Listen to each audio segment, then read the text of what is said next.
While Saint Lucian culture can be celebrated year-round, certain masquerade characters, according to tradition, are only to emerge in the months surrounding the Christmas season.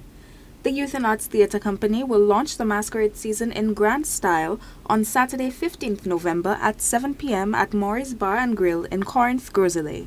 It's a really nice piece for Masquerade, and the kids have been preparing and working really hard at it. So it is just like the opening of the Masquerade season. As you know, our Masquerade season really begins end of November, right through until January. Following the pandemic, Youth in Arts grew its current cohort through the recruitment of the students of the company heads, Saint Louis and Monique Auguste, who teach at the St. Joseph's Convent and St. Mary's College. However, interest has grown beyond these two schools, and after moving from a small space in Leclerc to rehearsing at Vide-Bouteille Secondary for their productions at Warehouse 11 in Vide-Bouteille, the blossoming company is now outgrowing its spaces. The rents are exceedingly high for a lot of places, and the space that we had that we really loved, which was in Leclerc at Options, thanks to my dear sister Delia Francois, has just become too small for the numbers that we now have.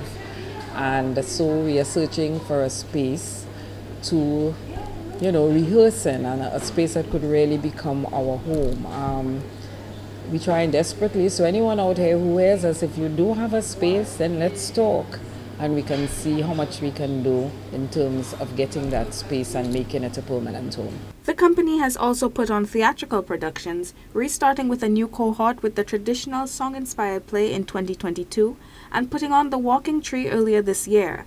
However, all members of the Youth and Arts Theatre Company are required to participate in Masquerade annually, be it through costume construction, dancing during the season, or teaching the art form to the next generation. At the end of those interviews, most of those kids want to be masqueraders.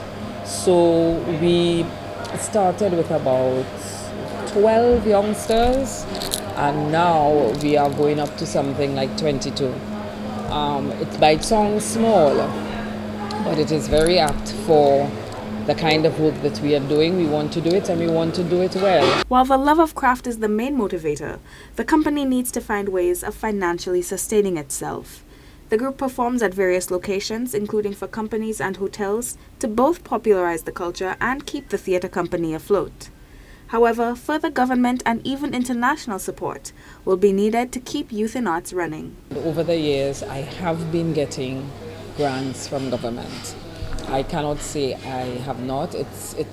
I usually write project proposals for specific projects. I mean, government can't just hand us money and tell us, well, do Masquerade. It has to be attached to a particular project.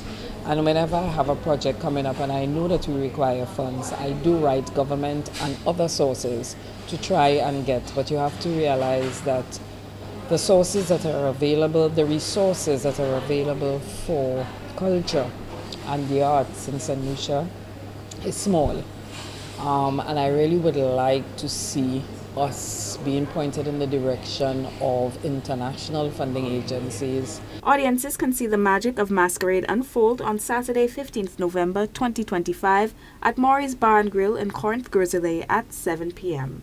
For Choice News Now, I am Shine Savory.